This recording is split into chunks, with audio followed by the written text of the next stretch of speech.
Espero que se encuentre bien junto a sus seres queridos. Nosotros aquí en la iglesia, personalmente extrañándoles mucho. Comentábamos hace un momento con el pastor de que cuando uno no viene al culto o cuando se nos ha sido impedido venir al culto por toda la contingencia, es cuando uno empieza a tomarle valor a lo que Dios nos ha entregado. Y a entender esa palabra que dice cuán hermoso y cuán delicioso es habitar los hermanos juntos y en armonía. Es verdad que somos todos diferentes, todos tenemos diferentes caracteres. A veces nos hemos enojado, nos hemos molestado, a veces alguna mala mirada. Después viene el perdón, un abrazo. En los momentos tristes de adversidad hemos estado juntos. Y creo que en tiempos como estos uno valora a su familia en la fe.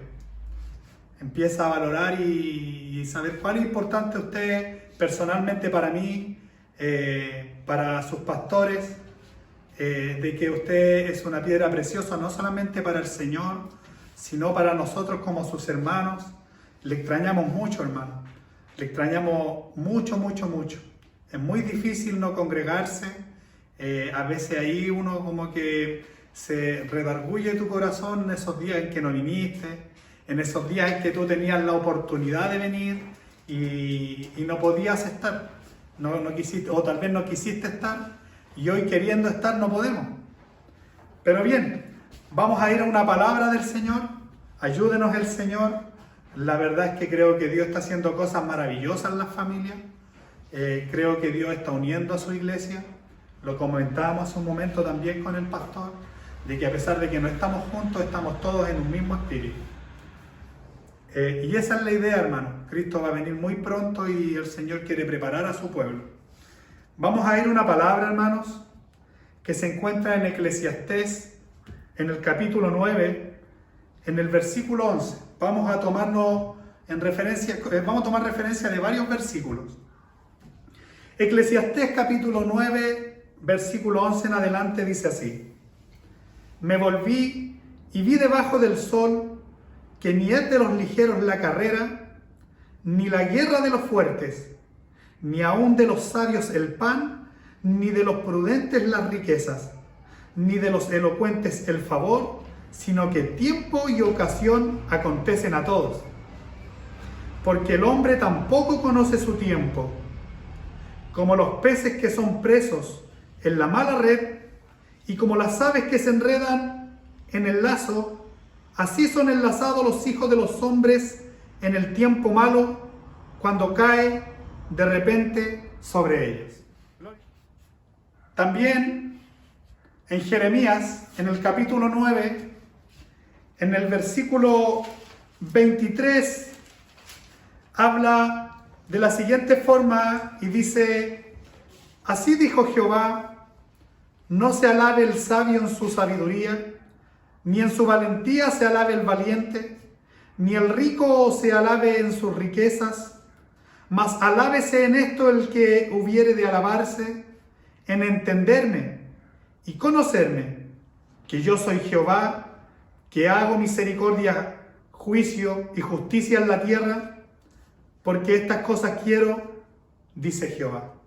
Y esta palabra, amados hermanos, principalmente por la situación que estamos viviendo, no solo como país, sino que en todo el mundo, en donde aquí las clases sociales, ni la alta sociedad, ni las personas más pobres, ni la clase media, ni tanto el trabajador como el emprendedor están exentos. Gloria a Dios para siempre. Son muy sabias las palabras de Eclesiastés que dice: como los peces que caen en la red,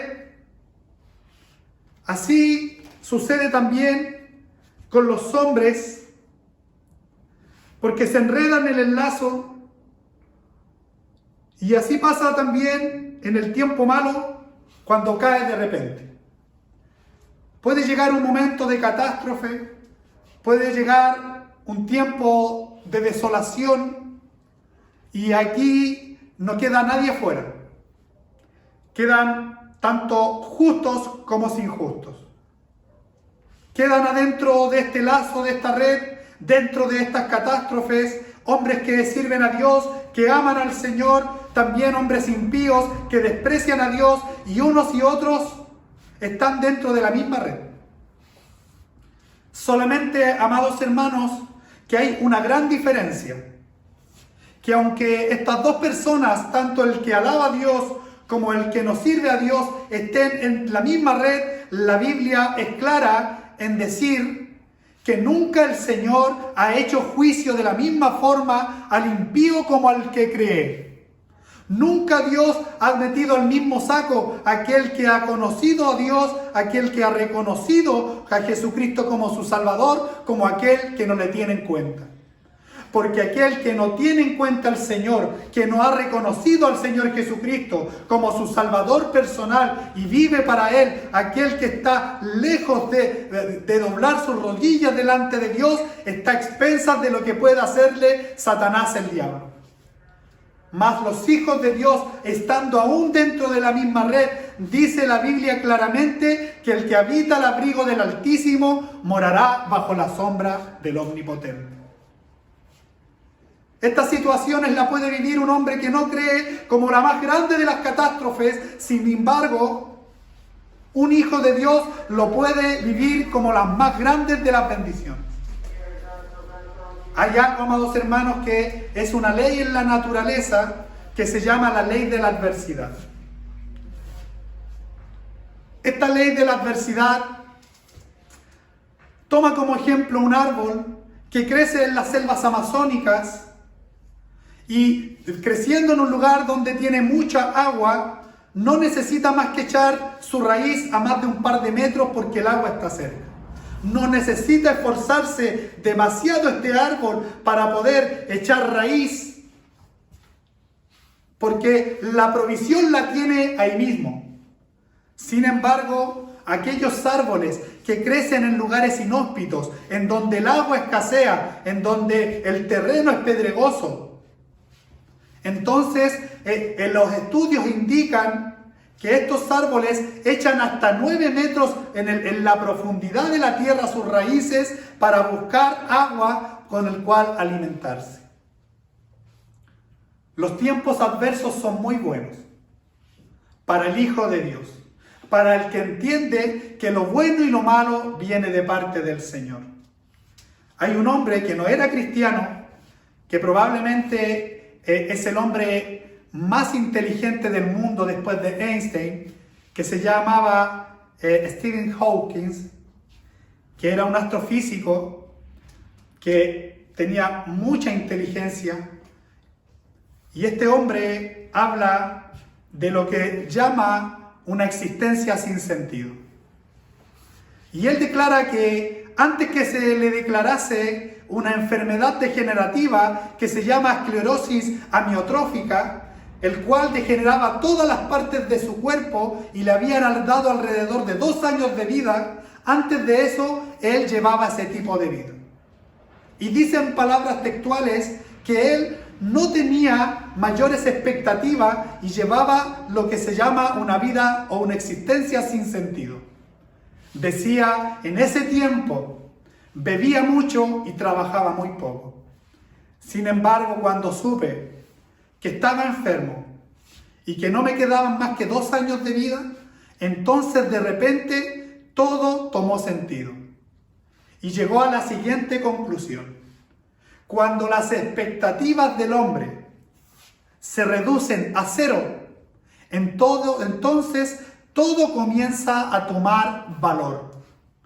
Cuando las expectativas del hombre se reducen a la nada, entonces un pequeño paseo o una pequeña conversación, o tus hijos que juegan y meten bulla dentro de la casa, o tal vez tu esposo o tu esposa que está día a día ahí, pero en tiempos de adversidad empiezas a mirar su rostro y a valorar cuán grandes cosas te ha dado el Señor. Cuando las expectativas del hombre, cuando Dios permite que vengan catástrofes, entonces realmente el hombre empieza a tomar conciencia de lo que Dios le ha entregado.